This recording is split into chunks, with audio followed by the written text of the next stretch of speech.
En við byrjum á kjaraviðræðum sem margt bendir nú til að geti orðið að allsherjarverkfalli. Vilhjálmur Egilsson og Guðmundur Gunnarsson eru sestir hjá Helga. Velkomnir í Kastljós, báðir tveir. Takk. Guðmundur, svo við byrjum bara á þér. Þið, fulltrúar launafólks hafi verið að funda eitthvað í dag og það svona minnstakosti með það sem komið fram í fréttum í dag að þá virðist margt benda til þess að þessi deila sé komin í þannig hnút að það stefni allt í að menn grípi til allsherjarverkfalls. Hvernig metur þú stöðun á þessu núna? Já, hún sjálfur sér brothætt. Það þannig að við höfum undanfarna mánuði verið að vinna að mjög flóknum samningi sem átti að duga til 3 ára. En síðan þegar að nálgaðist að klára það dæmi að þá kom fram krafum frá LÍU kvótamálin sem að menn vildu ekki ræða niður í karphúsi og þá var þess krafist að stæði þá við það sem var rætt fyrr í vetur, það segja í febrúar, að þá verði bara gerður einfallega skammtíma samningur á meðan að SA og LÍU kláruðu þau mál við ríkisstjórnina og við myndum fá þá okkar launahækkanir á meðan. Þannig að þeir hefðu svigrúm til þess en þegar á það átt að herða og þá komu fram skilyrði af þeirra hálfu sem við gátum ekki sætt okkur við og sem endaði með því þá að slitnað upp úr öllu. Og menn voru svo sem haldi góra að vonast til þess að það myndi þá einhverjum hnúta leysast yfir páskana og þá að menn myndu kannski geta sest að þessu þá þar að segja á milli SA og ríkisstjórnarinnar yfir páskana þannig að við getum bara að klára þetta. En nú það ljóst að það það ekki og þá sem sagt bara blasir við þessi stað að við getum ekki staðið í þessu lengur og úr því að þeir höfnuðu því þarna fyrir páskaskrifundur en að skammtíma samninga þá verðum við einfaldlega bara þá bara það dæmi búið og 3 ára dæmi búið líka, það bara út á borðinu og við viljum bara fá viðræður upp á nýtt og ef þær ganga ekki þá mun væntanlega verða að boða til verkfalls svona við segja eftir viku 10 daga og það svona þetta lagalega ferli því það við erum að tala verkfall hugsanlega seinnipartinn í maí. En það ég skilji það þá að það sem var það sem var í umræðinni einhver 3 ára samningar að þeir eru algjörlega út af borðinu þá núna. Það þá fyrst og fremst samið til 1 árs. Það ekkert annað en myndin núna. Vilhjálmur, þú heyrir þetta, það var nú viðtal í fréttum áðan við formann Samtaka atvinnulífsins, þar sem að hann vildi meina að þessi kvótamál skiptir nú ekki eins miklu máli í þessu eins og til dæmis Guðmundur hefur haldið fram og eins og þeir hafa lýst fulltrúar launafólks bara í eitt skipti fyrir öll. Ef að þessi það myndi takast einhverju samningar í ríkisstjórnina að þau myndu fara að kröfum LÍU varðandi þessi kvótamál, væri það búið að semja? Það voru kannski 4 mál sem að sneru að ríkisstjórninni. Það var að sjálfsögðu sjávarútvegsmálin, það voru mál sem að sneru að orkumálunum og fjárfestingum þar, það voru samgönguframkvæmdir og það voru lífeyrismálin. Þessi mál var ekki búið að klára við ríkisstjórnina. En það sem við höfum lagt aðal áherslu á í öllum þessum samningum að við reynum að fara atvinnuleiðina sem að gengur út á það að við komum fjárfestingum í atvinnulífinu í gang. Og með þessum fjárfestingum þá sköpum við störf bæði til skemmri tíma og lengri tíma. Við sköpum atvinnu, við minnkum atvinnuleysið, við sköpum tekjur. Þetta rauninni leiðin út úr kreppunni. Atvinnuleiðin. En þið ekki fyrst og fremst að gera kjarasamninga? Jú, en við erum að gera kjarasamninga og í þessum samningi sem við vorum að tala vorum við að taka á atvinnulífið miklar launahækkanir. Við vorum að taka á okkur sérstaklega launahækkanir fyrir þá lægst launuðu og það engin innistæða fyrir þessum launahækkunum nema við séum á leiðinni út úr kreppunni. Það algjört samhengi á milli þess hvað við getum hækka launin mikið og hvað atvinnuleysið að lækka mikið og hvað við erum að sjá hér atvinnulífið vaxa og megin kaupmáttaraukningin sem við sjáum fram á ekki endilega gegnum launahækkanirnar sjálfar þótt að þær séu þungar, heldur í gegnum það að fólk fái vinnu, fari af bótum í vinnu, að starfshlutföll vaxi, yfirvinna aukist og það að þau fyrirtæki sem hafa verið að lækka launin í þessum erfiðleikum að þau fara að hækka þau á ný.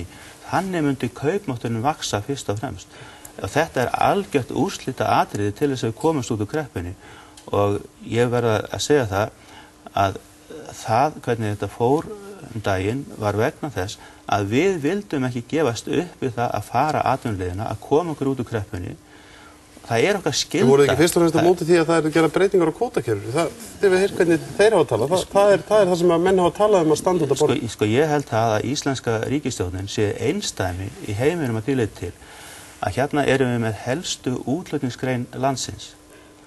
Lykilgrein í atvinnulífinu heild og kjarnagrein í mörgum byggðarlögum. Og það alveg óhugsandi að við komumst út úr kreppunni nema það að þessi grein sé með. En það sem hefur upp á borðum fullkomin óvissa í sambandi við rekstur hennar og fjárfestingar. Þær hafa verið að þorna upp og greinin að drabbast niður. Þetta getur ekki gengið og það engin skynsemi í þessu. Sjávarútvegurinn verður að fá að vera með þannig að hann geti tekið eðlilegan þátt í þessu samfélagi og tekið eðlilegan þátt í að koma okkur út úr kreppunni. Guðmundur, aðeins þetta, því þú heyrir hvernig Vilhjálmur talar og þetta kannski efast enginn mikilvægi þess að sjávarútvegurinn, mikilvægi sjávarútvegsins fyrir okkur Íslendinga, hefur ekki skilning á því að... Jú, ég var alveg tilbúin til að ganga frá samningum fyrir hönd LÍÚ, þannig að vera ásættanlegir að mínu mati. En þeir aftur á móti setja þau skilyrði að það sé gengið frá samningum við þá, þannig að þeir séu ásættanlegir að þeirra mati, það að segja þessar 23 sem eiga kvótan. Eins og þeir stilla þessu upp og stilla þessu upp fyrir réttum hálfum mánuði síðan, þegar var verið komið á lokastig og við vorum orðin sátti við það sem komið var frá ríkisstjórninni, hvað var það lífeyrissjóðsmálin og þau mál sem okkur sneru. Að þá kom þetta upp á borðið að það yrði ekki skrifað undir samninga hálfu SA nema að það lægi við hliðina sem samningur upp á kvótamálin sem er ásættanlegur að mati LÍÚ. Hafði ekki verið rætt áður? Það kom minnisblað frá ríkisstjórninni sem að ég ætla ekki að fara vega og meta en það sem kom minnisblað frá ríkisstjórninni og hitt hann að mála það var þess eðlis að ég hef átt að fara að setja það saman við inn í texta kjarasamninga eins og lá á borðinu að þá hefði kosningar kjarasamningan ekki snúist kjarasamningan heldur kvótamál og við vitum það allir sem sittum við þetta borð að það mjög umdeilt mál og meiri sé allir með þessi yfirlýsing af þess eðlis að ég sem bara svona íslensku þegn, ég myndi ekki samþykkja það að kvótamálinu list með þeim hætti sem að þeir vilja. Og það er sjálfur sér, mér finnst það þegar ég fer að kjósa þessa kjarasamninga og mínir félagsmenn, að þá erum við ekki að kjósa að kvótamálin verði þannig að þessi 23 menn séu sáttir. Og það er bara annað sem að líka liggur alveg á borðinu og við skulum bara hafa það inn í myndinni. Að það eru þessi menn sem að hafa hagnað því umfram alla aðra á íslensku samfélagi að þetta ástand sé eins og það og búið að vera það sem af þessu ári. Það að segja að krónan sé slök og þeir geta flutt út sinn fisk, borga lág laun og fá fyrir það erlendan gjaldeyri. Og þeir halda þessu íslensku samfélagi og búin að gera það núna í 4 mánuði í þessari stöðu og við sættum okkur ekki við það lengur. Í hvers skipti sem við höfum verið að nálgast lokapunktasamningum að þá hafa þeir mætt í fjölmiðla, Vilhjálmur og LÍÚ mennirnir, með þessi skilyrði. Það var allir sem gerist í miðjan febrúar og aftur í síðustu viku. Þessu lokið, þetta bara búið og nú bara verðum við að bara fá samning og við verðum bara að beita okkar hörku til þess að ná þeim. Sko við erum náttúrulega ekki að tala um 23 einstaklinga. Við erum að tala 200-300 fyrirtæki sem eru kjarnin í þessari atvinnugrein. Það verður að tala sem eru kjarna fyrirtæki í sínum byggðarlögum og hjá þessum fyrirtækjum vinna þúsundir af sjómönnum. Ekki líka einföldun hjá ykkur að láta þess að það verði ekki veittur fiskur aftur á Íslandi og það verði að gera einhverjar breytingar á kvótakerfinu? Er það ekki hálfgert ofbeldi af ykkar hálfu að stilla því þannig? Það sem við erum að tala að sé reynt að ná sátt í þessu máli. Ásættanlega mati LÍÚ. Sátt snýst það að það sé þá verið að semja þannig að þeir sem að koma að því að semja séu sáttir. Þannig gengur það fyrir. Er algjör einhugur það innan aðildafélagana sem að mynda samtök atvinnulífsins að leggja svona miklu áherslu á þetta því að þið í raun dragi línuna svolítið framalega? Ég held að það algjör sátt það að sjávarútvegurinn verður að vera með. Á þeim nótum sem LÍÚ hefur stillt í. Við komumst ekki út úr kreppunni nema að það sé hægt að reka sjávarútvegsfyrirtæki með eðlilegum hætti.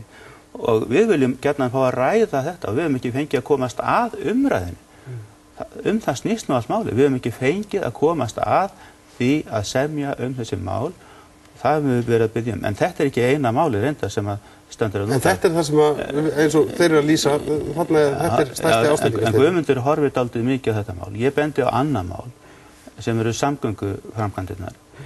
Í stöðugleikasáttmálanum í júní 2009 þá vorum við sammála það að það væri nauðsynlegt að fara í framkvæmdir í vegagerð, mikla framkvæmdir í vegagerð. Suðurlandsvegurinn, Vaðlaheiðargöngin, Reykjanesbrautin inn í Hafnarfjörð, Vesturlandsvegurinn og þetta var allt saman sett í gang og átti að vera búið að klára þetta fyrir september 2009 að skipuleggja þetta allt saman í sérstöku fyrirtæki sem að gera þetta og verið fjármagnað með sérstökum hætti.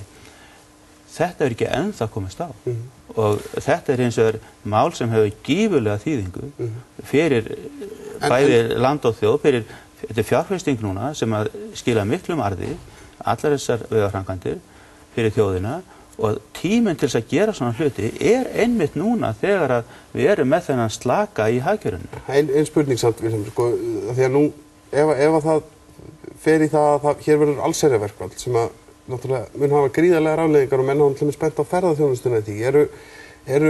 Hvernig er hugurinn í samtökum ferðaþjónustunar fyrir því að þetta mál sé látið, þessi hlutir séu látið standa í vegi fyrir því að það losni og verði þá ekki þetta verkfall?